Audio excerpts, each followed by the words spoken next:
If you think stencils are only for backgrounds, today I'll show you 4 totally different ways to use them in your art journaling. So today I will be focusing on techniques that you can use again and again, but since I'm going to show you the techniques, I might as well make some pages for this MemoryDex that I have. You can see here all the pages that I have created. So today, as I'm showing you the techniques, I'm going to make some pages for that as well. So I'm going to play with these dies as my base, and I did cut out 2 of those with, these are the ones that I used, the larger one. So I did cut out the inside out of white paper, and this is actually thick watercolor paper, so it can take any of my techniques and mediums that I am going to use. And then for the back, I just used black cardstock. If you want, you can turn them into cards, just stick that panel that we are going to create together on top of a pre-folded card. But if you want to turn them into little pages for your MemoryDex, then you can definitely use this die that is going to give you the hinges that you need for sliding them in the box. But again, you can use the ideas that I'm going to show you today on larger pages. And let's start with technique number 1, which is emboss resist. For today, I will be playing with stencils that give you actual designs. There are many other ways to use them. I'm only including 4 of them today, and these are the non-neat ones. So I'm going to show you the slightly messy art journal ways. So I'm starting with my panel, and I'm going to create a lovely background. Now you see here I'm using Distress Oxide. It really doesn't matter. You can create the background in any way that you like. Use dye inks, use acrylic paints, use sprays, whatever goes. Watercolor, just go ahead and add some colors on your background. Now I usually like to play with oxides or distress sprays and anyway mediums that react to water, because I end up getting more out of the color that I have. I can do way more techniques on top of them since they are not permanent. So here for example I sprayed water and I'm going to blot the excess, which is going to lift some color, and I end up with a lovely interesting background, perfect for mixed media. Now I'm also going to go ahead and do some stamping. I'm using permanent archival ink. Now today I'm playing with products from AALL Create. Down below in the description you can find a 10% coupon code, which is site-wide for the AALL Create official website, and you can find links to everything I used, just like always, in the description. So anyway, I am continuing it, and what I do here is just splattering even more. I used my contour liner, which has that gold metallic shine to it, and I diluted that with water. This kind of creates like a metallic watercolor, so I added splatters with that. Once it dries, it's going to give a lovely shine that you cannot see at the moment. But let me zoom in and try to catch the light for you. So here it is. So for the first technique, you need to make sure that the background is completely dry. You see here I applied my clear embossing powder and it is sticking all over the place. That's because oxide ink takes some time to dry. So you either need to make sure that you heat set it with your heat gun, or just leave it aside to dry completely. You can do the test by adding a little bit of the embossing powder on top and see if it sticks. So here I tried it one more time and you see nothing sticks, and I'm ready to go. Start by placing the stencil on top. If you have any one of those grip mats, then you can use them to keep the stencil and the paper in place. If you don't have to, I'm going to show you what you can do.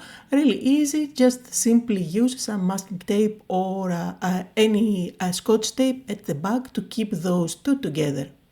Now I am going to apply embossing ink all over the place. You can smooth your ink pad, but I wouldn't suggest that because it's going to contaminate your ink pad, since I did use oxide ink, it's going to lift and stick on my ink pad. So I prefer to have a dedicated brush just for the ink pad, and what I'm going to do is to just go over the design. You see it even transfers on my blending tool, but that's not an issue when you have a blending tool. You can just wipe it off on a piece of paper towel. And then I will move on and make sure that I have all the area that I want to transfer with embossing ink. Of course, for this stage, if you do have permanent background, like if you use acrylic paints for example, you can directly go with your ink pad. Nothing is going to transfer. So now what we are going to do is to apply the clear embossing powder. And if you did the step correctly with drying your background, then the embossing powder is going to stick only on the image. Looks beautiful already. So I am going to use my heat gun to make sure that this is completely melted. And now I can go ahead and add a darker shade of ink around my flower. The embossed area is going to resist what I'm adding on top. So it is going to stay nice and bright, and the area around it is going to be darker. Now you can go with really vibrant colors underneath and with very dark colors on top. This is going to create a really dramatic effect, and the colors are going to show even brighter. For this project today, I decided to go with more muted colors. You can always use a clean paper towel, not damp at all, otherwise you're going to lift color from the ink. And you can just wipe off any excess of the ink that stays on top of the flowers. Now I'm going to bring in an even darker color. I'm going to use black soot just because I want to show you the difference that you can have if the contrast is even bigger. And here's a fun tip: you can place the stencil exactly where it was, and then you can use a baby wipe. The baby wipe is only going to touch the embossed areas, and you can really go to town by cleaning any excess of that black ink that you have on top of your flowers. So once you lift it, you are going to see the beautiful contrast coming through even more. Now, since I promised that I'm going to turn every example into an actual project, I'm just going to add a little bit of stenciling. For that, I'm using opaque black texture paste by Tim Holtz, and usually I go with white, but for this one I actually loved that dark look and feel that this project has, so I didn't want to bring in too much of white. However, if you follow me, you already know that I cannot stay away from white splatters, so I'm just going to add a few of them here and there. I'm going to stick that on top of the black backing that I have already cut out, and I think it would make a gorgeous card as well. Now, since I am considering this an art journal page or a mixed media project, I want to add a word or a quote. I have this bunch of words by AALL and Create, and I'm just going to go with a few of them that I'm going to stick, making sure that I don't stick everything straight so that I don't have to worry about the alignment. So I did add some extra splattering, and you can see how shiny it is. So that's one way to use a stencil as your focal point and not your background. Another way to use these beautiful designs is to actually create your own ephemera. So here I'm going to create my own focal point that I can always use on top of a page. For that, I'm just going to go with oxide inks. Again, just because I have them on my desk, I'm going with them. But you can definitely spray over with different colors. You can even be super neat and just go through the stencil with your pencils and add color on every petal separately. I'm not that type of person. I'm not so neat and I don't have the patience to do that. But I know that it can give you beautiful results, especially with such a lovely design as this one. So this is the Wild Rose, while previously we used a stencil that is called Magnolia. So I'm really quickly adding some color and a little bit of shading. I usually go with a lighter color in the beginning and then do some stenciling on top. Now what I do here is to just use my scissors and I will do the fuzzy cutting. I'm not that fast of course, but you see I make my life easy by just leaving a white border all around. And since I did promise that I turn every one of the techniques that I will show you into a page, let's create a really quick background. Again, here I'm using sprays and these are Distress Oxide sprays. These are the stains actually. I just combined a couple of colors. Now if you don't completely dry these at the background and then you go ahead and add a few droplets, you will see how they are going to bleed and create lovely designs. So if you want your splatters to bleed, just make sure that your paper is wet, and I even went ahead and add a little bit of water on top. So if you want your splatters to stay nice and bright without blending or bleeding, just make sure that your background is completely dry. And now I'm going with some of my go-to techniques for creating backgrounds. I'm doing some stamping. Again, I'm using black permanent ink. Now I'm making up a little bit the background on the edges.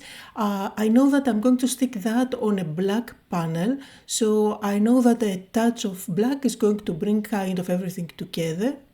Now I'm going to use a stencil and I'm doing some stenciling with paste, and this is one of the stencils that are made for backgrounds. So these are great. Look at all those different areas that it gives you that you can use here and there on your backgrounds. However, today I'm focusing on designs of stencils that they give you actual elements, like a flower for example. So here you see I go with a very fine black marker and I'm adding some sketchy lines around my focal point. I am going to not outline everything, not everything perfectly also, just some sketchy lines here and there, completely randomly and just having fun without paying any attention into perfection. So I'm just going to stick that on top of my panel and I think it looks already gorgeous as it is. I am going to add a little bit of stamping on top of my focal point just because I want to bring the same details that I have on the background onto the foreground.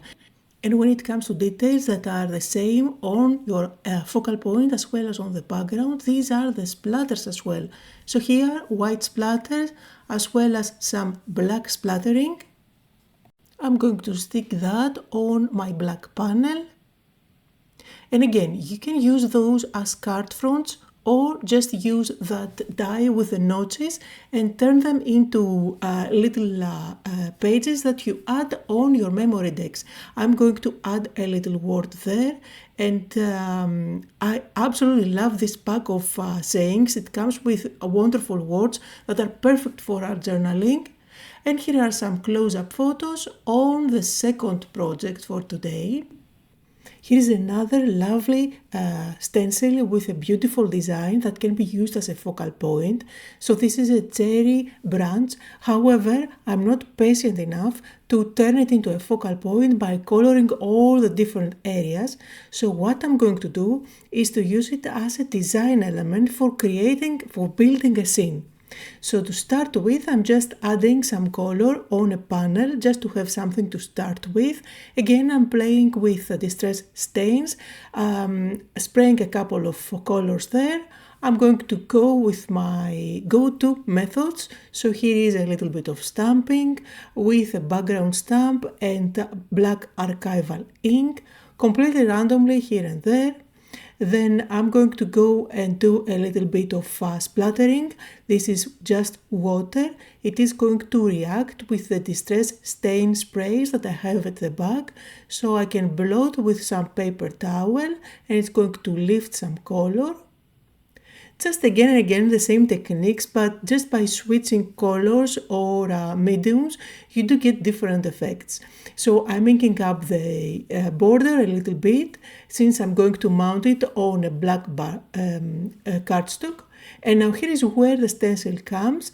All I'm doing is just using my paste to transfer the whole design on top of my project. Usually I don't transfer with background stencils the whole design, I just go more organically. However, here I want to have that branch up at the top as an element of my page for building my scene. So I'm going to add a little bit at the bottom, but you will see that I am going to cover it up completely later on as I played with the ephemera and decided where the placement is going to be. So for the ephemera, I'm using some buildings and some other elements from these two packs that I had for a few months now. I'm going to stick this down and the road, then I have a street lamp on one side, and then I have another building where that I can stick on the other side, and just like that, really super quickly, I end up with a lovely page in no time by having a lovely design from the stencil at the top, giving some dimension and visual texture. I'm going to use my scissors to chop off the excess, and then you know how I'm going to finish it off. I'm going to add a little bit of stamping on top of the elements that I placed. This way they don't look so clean and perfect, and they match pretty much kind of match with what is underneath. Some splattering all over the place to have the same details on top of the buildings and on the background. These again are the little details that bring everything together. I placed that on my black cardstock, and then I'm going to add just a word to finish it off. And you can see here some close-up photos on this project as well, and you can see the lovely design up at the top. Now I'm going to show you a fourth technique, which is actually another way to do the first technique. So instead of spending too much time creating your background, you can actually block areas from a pattern paper. This is a great way to use the pattern papers that you have, especially if you love some beautiful patterns or colors. You can do that. So again, I used my embossing ink, I added clear embossing powder, I heat set everything, and now I'm going over it with black soot.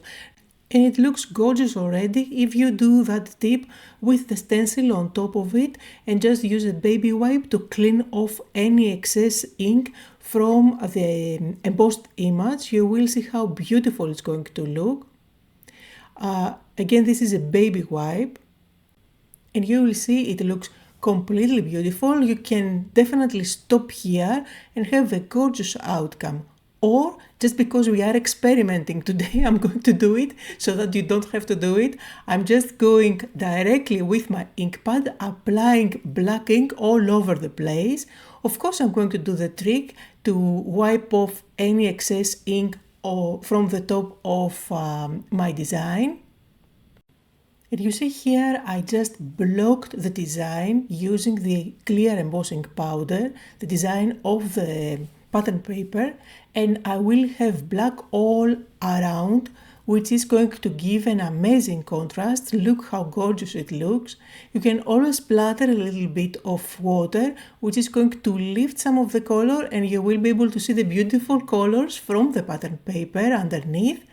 And then of course you can finish it off by adding some splatters. You can do a little bit of stenciling if you like, and of course you can add a little word to finish it off. So here are some close-up photos on all the projects that I shared for today. Let me know if you like this kind of videos where I mainly focus on techniques and not just on creating a project from start to finish. Thank you all so much for joining me today. I hope that you had fun, that you got inspired, and I'll see you all next time.